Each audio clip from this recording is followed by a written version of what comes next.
Hey guys, this is DayVeeJay, and again we're starting with a throwback to one of my earliest reviews, The World's Not Enough on PS1. Yeah, if you remember all the way back to that video, shout out to those who've been watching since then, you might remember that while I didn't enjoy it anywhere near as much as I did back in the day, I mentioned there was also a version on N64, which just like in the case of say Treasure Planet on PS1 and 2, was a completely different game made by a different developer. Like I said, I remember having The World's Not Enough on VHS, and before the film would start there'd be an advert for the N64 game, and having only played the PS1 version I'd be like, what the hell is this? That's not the PS1 game. If anything, this looks better. God damn it, Dad, you stupid old piece of shit, you got the wrong fucking version! What are you, fucking senile or something? Get back out there and get me The World's Not Enough on N64! I don't give a shit if you don't have the money! Fucking steal that shit if you have to! But yeah, we all know the PS1 version didn't stand up all that well to the test of time, but what about the N64 game? Well, there's only one way to find out. So let's grab our Walther P99s and X-ray specs while let you see through people's clothes and shit. Oh, I wish I had a pair of those, and dive right in. But before we do, we're still trying to reach...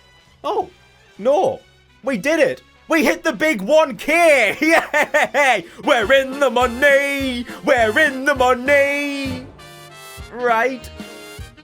But yeah, thank you so much to everyone who hit that button, particularly those who've been with me since the early days. Without your support, I doubt I would have come anywhere near as far as I have. You guys are the greatest, and I love each and every one of you. Don't be taking that too seriously now. But of course, in the spirit of the capitalist hellscape we find ourselves in, no amount is ever good enough. No matter how high that number climbs, all I can think is... more. So if you enjoy my content and have yet to subscribe, I would greatly appreciate it if you would do so. And as always, thank you very much to everyone who already has. Let's see if we can get to 2K faster than we did 1. And with all that shit out the way, let's finally get into it. Jesus Christ, man, does this guy ever shut the fuck up?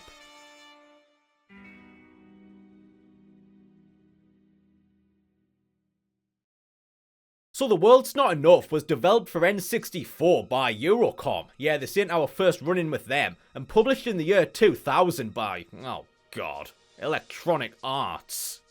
Fuck. Yeah, Ubisoft of North America, am I right? Anyway, we start off in pretty much the same way as the PS1 game, with us going to the bank to get some money and find out about an MI6 agent who got killed. And as you can see, shit's glitching out pretty bad here. But I think that's actually a problem with the emulator, not the game itself. But I'll tell you what's not the fault of the emulator. What the hell is this? Who's this guy? And what's he done with Jamesbond? I mean, say what you will about the PS1 version, but at least they gave us a somewhat decent likeness of the man himself, unlike fucking Discount Magnum PI here or whatever. Hell, even GoldenEye 007 gave us a better likeness, albeit with a splash of old Steve Owen. But anyway, the mission plays out a little differently to the PS1 version.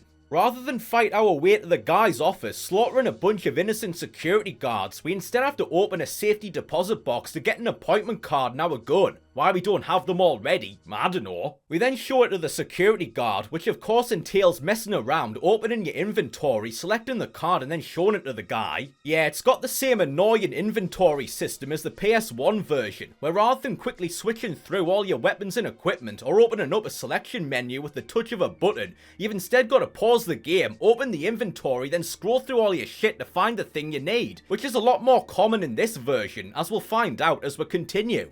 Anyway, we show the guy the card, we go through the metal detector, you've got to hand over the gun. Yeah, the same one we just got. What was the point of that? Again, I don't know. We'll enter the guy's office, where we see that we actually get fully rendered cutscenes this time, instead of just grainy 144p clips from the film or characters just doing text-to-speech at each other without the speech. So that's kinda cool. And we all know what happens next. The guy's assistant or whatever betrays him, we set off the gun, which turns out to be a flashbang or some shit. Oh.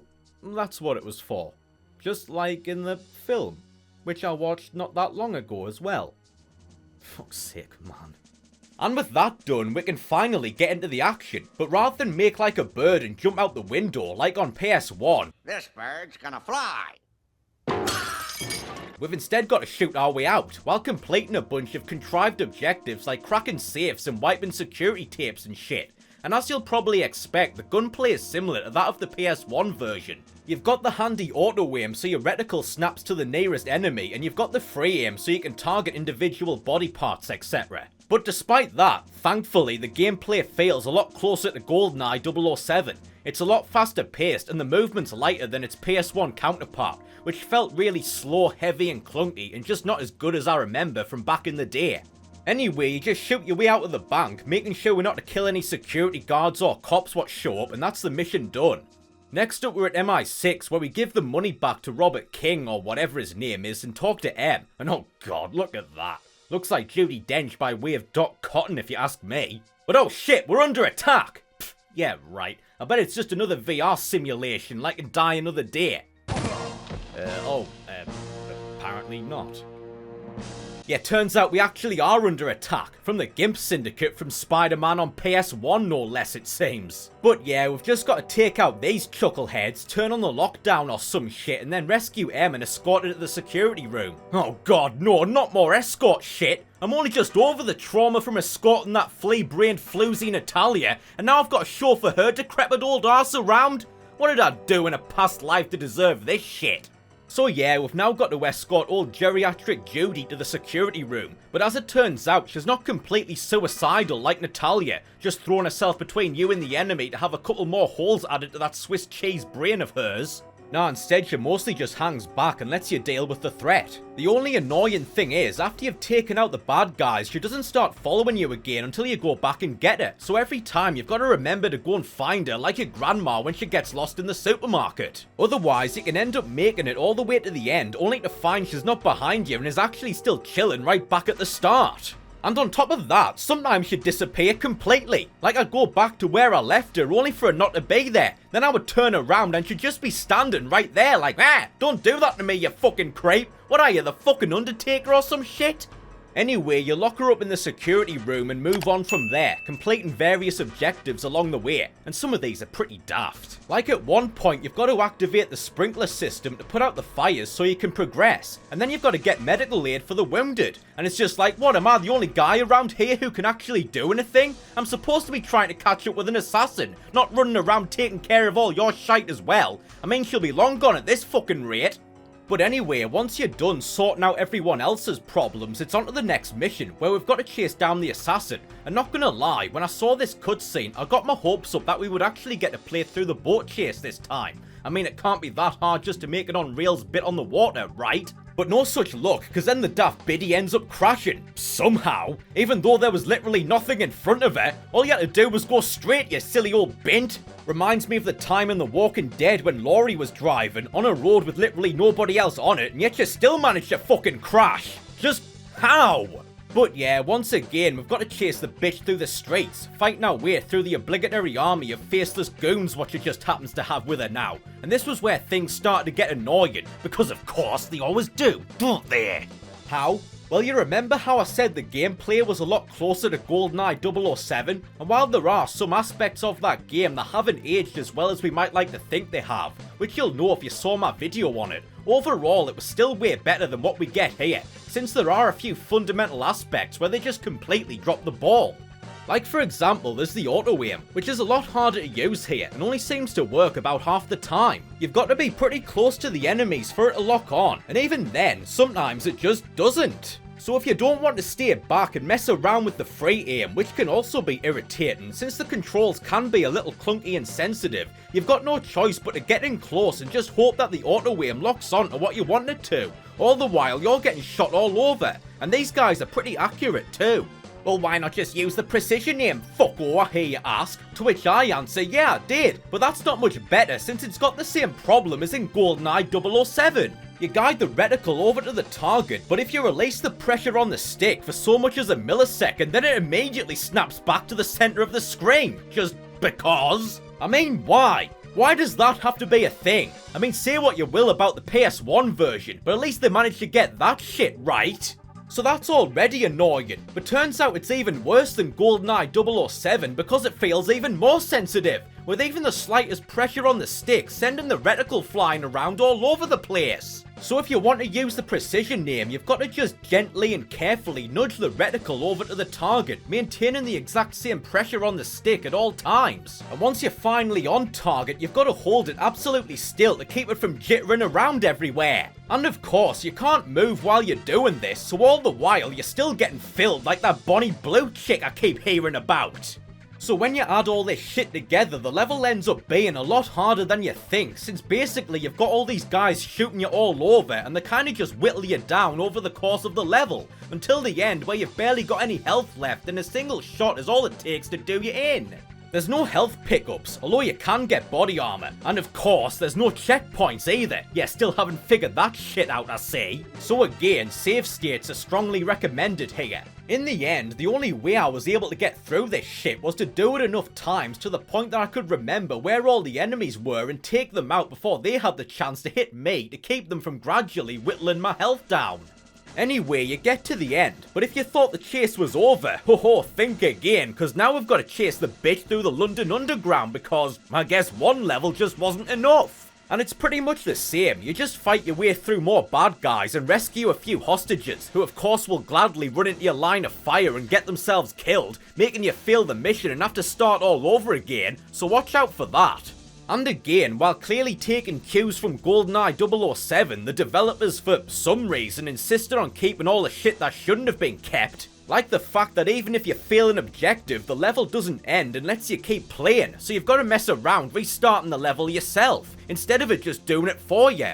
But at least here, when you fuck up, the game lets you know with big letters right across the screen, rather than just some tiny message down in the corner that you can easily miss if you're too focused on the action. But hey, at least all the furniture doesn't explode when you shoot it, like literally everything in this world is made out of fucking dynamite or whatever. Although there does appear to have been a cock-up at the fire extinguisher factory, and instead of the foam or whatever they usually put in them, they've instead filled them all with nitroglycerin. Yeah, that doesn't really seem all that helpful when I think about it. But anyway, you know what happens. You catch up with the assassin as she's escaping on the hot air balloon, she Michael Bay's herself, you fall off and land on the Millennium Dome, which you've just been magically teleported over now. You find out that nasty old Robert Carlyle was behind the attack on MI6, and he's probably after King's daughter Elektra next, which brings us to the next mission, which is the skiing bit, where you've got to take out Renard's guys and keep them off Elektra, and this was annoying as fuck as well. See, rather than being just a regular level, but with you slipping around a bit since you're on skis, like on PS1, here it's a full-on on-rails bit where you're flying down the mountain shooting all the wankers in your way. Yeah, if you thought it was annoying trying to aim at anything with this jittery ass shit, just imagine trying to do it when you can't even stand still. And yeah, you've still got the auto aim, but it's pretty hard to get a lock on when you're moving so fast and there's so many guys around you. So in the end, pretty much all you can do is just shoot your load all over the place and hope for the best. And even though I said it was on rails, I guess it's not true on rails since you can control your speed and direction. Not that it controls very well. It's still pretty heavy and clunky. There are multiple routes you can take, but I always found it hard to maneuver myself in the right way to go down a certain path. Especially when I'm also concentrating on taking out as many of these arseholes as I can. So yeah, overall this bit was mostly just a piss take and nowhere near as fun as it should have been. Then once we're done with that shit, unfortunately no, we don't get a fun little trip to the casino like on PS1. Oh, ain't it a shame? And instead we just skip straight onto the stealth mission in the mansion. Oh god. Well, we've already seen how the PS1 handled first-person stealth. I mean, not very. Now let's see how the N64 does. So even though obviously the layout's different, the objectives are mostly the same. You've just got to sneak around, bugging a few phones and snapping a few pics and shit, all without setting off the alarm. And of course, if you unalive any of the guards, then you fail. And the overall verdict is, yeah, it wasn't too bad actually. I mean, it could still be annoying at times, but it was nowhere near as irritating as the PS1 version. It's not too hard, mostly cause the guards all seem to have the eyesight of a naked mole rat and the hearing to match. They don't notice you unless you get pretty close, so it's not hard to sneak around them, and if you can't get past them, just knock them out with your watch dart gun thing. Which, for some reason, is listed in your inventory under weapons instead of gadgets, even though, personally, I would argue that a wristwatch what fires sleeping darts, grappling hooks and can laser through locks and shit should 100% be considered a gadget before anything else. But that's just me. Yeah, that could be a bit confusing. Like whenever I would open the gadgets menu looking for the watch, only to see nothing there. And then I'd be like, oh, it's in the fucking weapons, isn't it? Again, just for some reason. But yeah, there's that. Or if you can't be arsed with that shit, you can just go all Iron Mike and punch their lights out, which like in the PS1 version, knocks them out permanently and makes their bodies disappear, without making you fail the mission. And once you've done all that, you jump in the back of the Jeep and that's the mission done. And next we get another not present in the PS1 version, where we're now at the airfield where we've got to get on the plane what'll take us to the mine where the nuclear bomb is. And while this might seem like another stealth mission, you can actually go through all guns blazing and you won't fail, even if you get the alarm set off on you. Although it's better not to, since 1, the sound's annoying as fuck, and 2, it draws tons of bad guys to you, and you'll probably just end up getting cut to pieces. But however you choose to do it, you just fight your way to the airfield, take out this guy Davidov and nick his ID and get on the plane, and it's onto the mines where we meet the lovely Dr. Christmas Jones, who leads us into the depths. And oh, I say, looks like Dr. Jones has been hitting the squat rack as of late. That or she's had one of those BBLs I've heard so much about.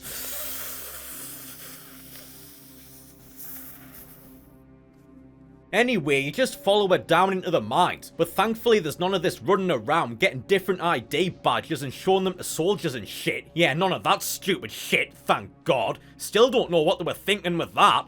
Nah, instead she just leads you further in, and we'll run into that nasty pasty Renard while he and his men are trying to half-inch the nuclear bomb, and then shit kicks off again, and we've got to take out all his guys and keep Dr. Jones alive. And I like how in the objectives it says, Christmas must survive! We must protect the spirit of Christmas!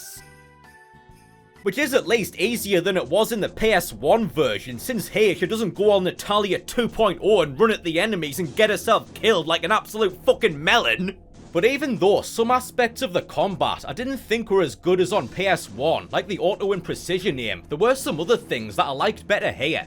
You've got a better selection of weapons. You've got all the usual shit like pistols, SMGs, shotguns, etc. And then you've got some more unique stuff like sniper rifles, spear guns, and you can even go all Daryl Dixon with your crossbow in one mission, which isn't even yours. You get it off some of the bad guys, and it's just like, who's gonna be walking around with a fucking crossbow? I just thought that was weird.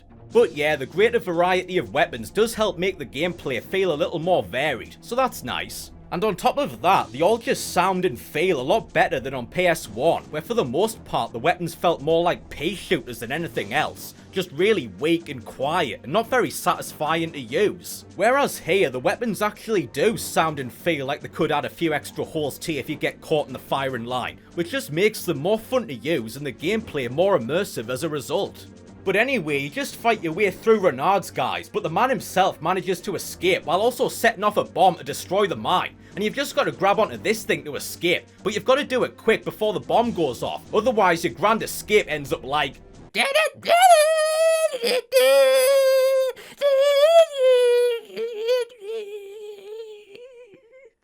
Then next, we skip out on another mission from the PS1 version, the pipeline mission, and nothing of value was lost. But we still get to see the big betrayal, where it turns out, oh shit, Elektra's been working with Renard all along, and helped blow up her dear old daddy because, I don't know, I guess he didn't get her the pony she wanted for her 10th birthday or some shit. But never mind that, because now we've got to hit up Russian Hagrid at his caviar factory to find out what Renard's up to. But it's not long before his boys turn up again. And you guessed it, it's back to the old shooty bang bang. It's just more of the same. You fight your way through more guys until you come to this bit. And let me tell you, this shit drove me absolutely fucking spare. So we've got this big ass helicopter what we've got to blow out of the sky before we can go any further, which didn't even happen in the film, or the PS1 game. I mean, what happened to the buzzsaw copters? Whatever. Anyway, we've just got to skewer the winged beast, which thankfully we've got some specialist equipment to help us with, in the form of one of those big multi-rocket launcher things like what Arnie used in Commando. Well, at least it's not some stupid little camcorder piece of shit which also happens to fire guided missiles like in the PS1 version, so that's something at least. So yeah, this should be pretty easy, right? All you've got to do is just fire a missile and guide it into the helicopter. But unlike in, say, Nightfire, where you take direct control of the missile, instead you've got to use the targeting laser on the launcher to guide it. And to say that's easier said than done, ho ho, is the mother of all fucking understatements!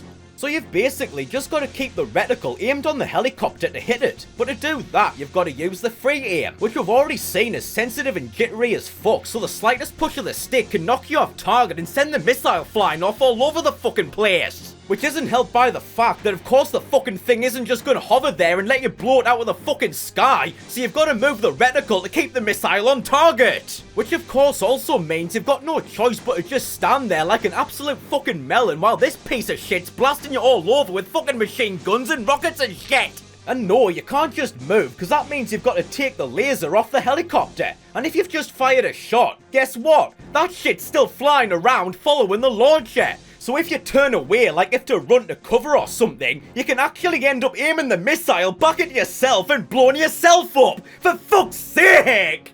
Oh yeah, and you know how many hits it takes to finally bring this fucker down? Go on, take a guess. No, just have a go. 1, 2, nope. 3, wrong again. 4, 5. 5 fucking rockets to blow this motherfucker out of the fucking sky. Like, what the fuck is this thing made out of? Fucking adamantium? Is that enough for you? You sure you don't want to add one more, just for luck? Now, admittedly, you do get close to the gunship earlier in the level, so that might give you the opportunity to damage it beforehand and reduce the number of times you've got to hit it at the end. I don't know, I never tested it. But you know what? I don't care, because even trying to hit it once was enough to make me want to turn the fucking thing on myself and put an end to my own measly little existence. Yeah, we're definitely gonna have to dig out the old Rawls clip for this one, because this shit just drove me up the fucking wall. So yeah, to the absolute wank-brained fucklord what came up with this shit. Yeah, overall I'd say this version is definitely better than on PS1. But I'll play the PS1 version a million fucking times before I play through this shit again! Anyway, after that god-awful shit, thankfully it's on to the next mission, where we meet up with Hagrid again. But his friend Harold Goldtooth, who as it turns out is actually Renard's friend Harold Goldtooth, tries to blow us back to Kingdom Come, and we've got to chase him down. And this is mostly the same as everything that's come before, so we might as well talk about the graphics and shit now. As you'll probably have noticed, the graphics are significantly different to the PS1 version. Not surprising, since it was made with a completely different engine, and actually looks a lot more like GoldenEye 007. It's a lot more detailed and realistic, as opposed to PS1, which was just really grainy and cartoony. And obviously looking past all the visual glitches, which as I explained are the fault of the emulator, this version just looks way better. Aside from the questionable likenesses, the character models, while still being pretty blocky, are at least more detailed here. And hey, say what you will about the faces, but at least they're not like whatever these abominations were supposed to be. As mentioned previously, we've got fully rendered cutscenes with actual voice acting this time around. And the voice acting is, well, it's about on par with the PS1 version, to be honest. Not great by any stretch of the imagination, but pretty standard for the time. Although I will note that the voices are a little more natural sounding here. I mean, at least M doesn't sound like a slightly malfunctioning android this time. A meeting has been arranged for you with a Swiss banker named Lachaise. Also, I couldn't help but notice the distinct lack of John Cleese in this version, which did strike me as strange. I mean, if he was in the PS1 version, why wouldn't he be in this one? They were made by the same publisher after all. Why couldn't they get him for both? I choose to believe that John Cleese is secretly just a massive PlayStation fanboy, to the point where if you so much as mention Nintendo around him, he's like, You bastard!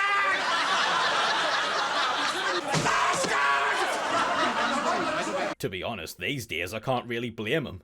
As for music, if you were expecting the soundtrack to be anywhere near the caliber of GoldenEye 007, then you're gonna be sorely disappointed. Yeah, whereas the music in that game can legitimately be considered some of the best and most memorable in video game history, here it's just pretty meh, really. It's better than the PS1 version, but that's not saying a whole lot. It's still pretty generic and forgettable in my opinion. Anyway, again, we all know what happens next. You catch up with Goldilocks, but then get captured and brought to Electra's island for a bit of, oh, I say, this looks interesting. Oh, please, Mistress Electra, don't hold back. Do your worst. Hey, get out of here, Hagrid, this is a private session. I like how she also goes, yeet, to look at him. Look at that, it looks like her head's twisted almost all the way around. How's she not broken her own neck? Anyway, you escape from Miss Electra and her twisted games, although poor old Hagrid doesn't make it. You fight your way through the stronghold, rescue M, take out Goldilocks, and then the bitch herself. Not quite as nuanced as in the film. Here you just blast her across the room. Then you just get aboard the submarine, fuck up the controls to make it crash, and then it's on to the final mission. And if you thought the game was done being an annoying piece of shit, that it got all that shit out of its system with the fucking gunship, well... Oh, no, me old mate. No, not on your Nelly. So we're still aboard the submarine, which is now flooded, meaning, yep, we're gonna have to swim. And Jesus Christ, let me tell you, this bit almost made me pick up my brand new and very expensive gaming PC that I only recently got done putting together and throw it out the fucking window! Basically, you've just got to swim through the flooded hallways and shit, which of course you've got to do before you run out of air and start losing health, using the unsubmerged areas to replenish your oxygen before moving on. Well, what's so annoying about that, Davey, I hear you ask? It sounds pretty straightforward to me. Well, 3 things. 1, it doesn't take all that long for you to run out of oxygen, meaning you don't have much time to get from one unsubmerged bit to the next before you run out and start losing health, which once again results in you being whittled down over the course of the level. And it might not have been quite so bad if it wasn't for my second problem with this bit, which is that it's really easy to get stuck on walls and shit, like when you're trying to go through doors and whatnot. Which is annoying enough on its own, but is even worse when you consider how little time you've got before you run out of air, to the point where literally every second counts, so it's not going to take long for you to start losing health, which as I just said, quickly adds up over the course of the level. Like, why couldn't they have just made the doors a bit wider, or just given you more oxygen? Yeah, that would have helped. And finally, on top of that, it's just hard to find your way around all this shit. And yeah, you do have these green lights to show the way, but that only helps so much, what with how disorientating everything is with it being turned on its side and shit. Then when you get far enough in, you've got enemies dropping from the ceiling when you're barely expecting it, so you better make sure you've got enough health left to deal with that. You use your watch grapple to climb up a few bits, you find Dr. Jones just chilling, having a good time, then you make it to the reactor chamber where you find Renard busy trying to insert his big long rod into a tight hole, and you've just got to push the button and it spits that shit out right back into him. Ooh, I bet that hurt. I feel nothing. He feels the need to say that for some reason, then finally pops his already dead clogs. You find your way out and there you go, and fucking finally, cause honestly, I've had just about enough of this shit. So yeah, you saved the world once again. Good for you. Give yourself a pat on the back, or whatever it is you do when no one's looking. Bond and Christmas sneak off to get it on, they smash their blocky faces together. Yeah, look at that. And there you go.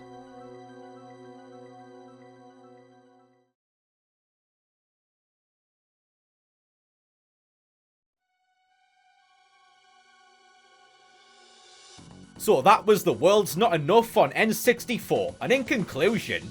Well, you know, it's better. Overall, yeah, I'd say this is definitely better than the PS1 version. The gameplay is a lot faster paced and hard hitting, the graphics are way superior, and there's a better selection of weapons. That being said, I did think some aspects of the gameplay, such as the auto-aim and precision aim, were implemented much better in the PS1 version, while here they felt a lot more clumsy and difficult to use, even more so than in GoldenEye 007, which did drag it down a little and make some parts a lot more annoying than they needed to be. And for better or worse, I did appreciate more the fact that the PS1 version featured more levels based on scenes from the film, while this one added entirely new ones, mostly dragging out the same few scenes.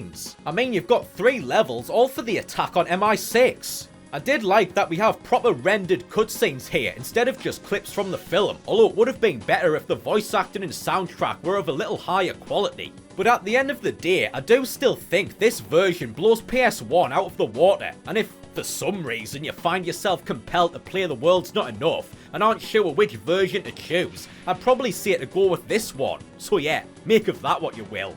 Real quick, to finish off, I thought we'd also take a look at the version on Game Boy Color, just to complete the pantheon of The World's Not Enough in game form. So let's do that now. So we get started and look at that. He looks like Mr. Bean in a tux. Or just Johnny English. Anyway, next we go to the bank to get the money. Listen to this music. Man, they'd put literally anything on Game Boy back in the day, wouldn't they? I mean, who the fuck would want to play this shit? Anyway, you meet up with the banker, who's being guarded by the Green Lanterns apparently. He dies, and then you've got to fight your way out. And this was where it all went to shit.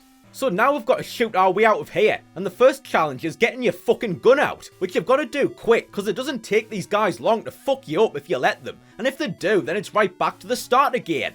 First you've got to grab the gun off the ground and then mess around in your inventory to get it out, or you can use your flashbang gun to stun the fuckers. Although apparently this is the worst flashbang ever created in the history of man, since it only works for like 5 seconds or something.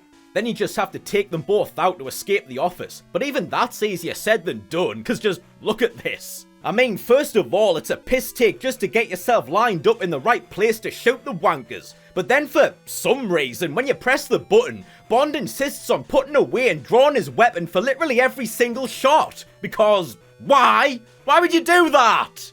I mean, that's certainly some interesting firearm technique right there. Can't say I've ever seen that before. So yeah, that just makes everything about 1,000,000 times more annoying than it needs to be. And once you've finally taken out these fuckers, you grab the money and can escape the office. But once again, rather than just jump out the window like in the film, you've got to fuck around finding your way out of this shithole. And this place is a fucking maze. You've got to go through different floors, corridors and offices and shit. There's fucking guards everywhere. Although you don't have to fight most of them. You can literally just run past them and they'll forget about you when you get far enough away. Seriously, it's to the point where most of the time actually bothering to stop and fight anyone's just a waste of time and ammo. But anyway, that's all you've got to do, just fight your way out of the bank. But alas, I didn't make it that far, because as usual, it was only so long before I once again uttered the immortal words, fuck this shit. And yeah, that was my brief look at The World's Not Enough on Game Boy, which once again's enough to last me the rest of my life. And then some. And that's that.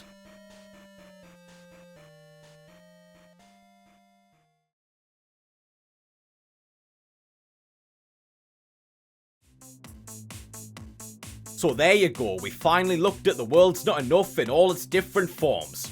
I think. I don't know if they made any more, and to be perfectly honest, I don't care, cause I'm done.